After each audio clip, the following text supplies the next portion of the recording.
যে পুলিশ ভাই সারা দেশের মানুষকে শান্তি ফেরানোর জন্য, শৃঙ্খলা বজায় রাখার জন্য, অপরাধ না করার জন্য চেষ্টা করে, আর সে নিজে আল্লাহর দরবারে অপরাধী হয়ে গেছে। আসলে পরিবারের তো কষ্ট মেনে নেওয়া যায় না।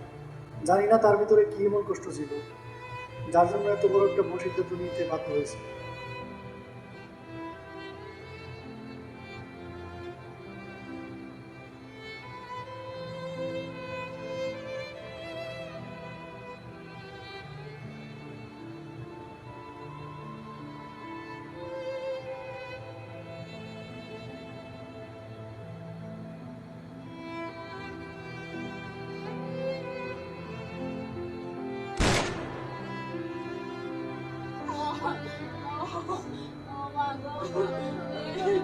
আমার সাথে একবার বলে গেল না যে কি হয়েছে ওর, আমাকে একবার বলে গেল না আমার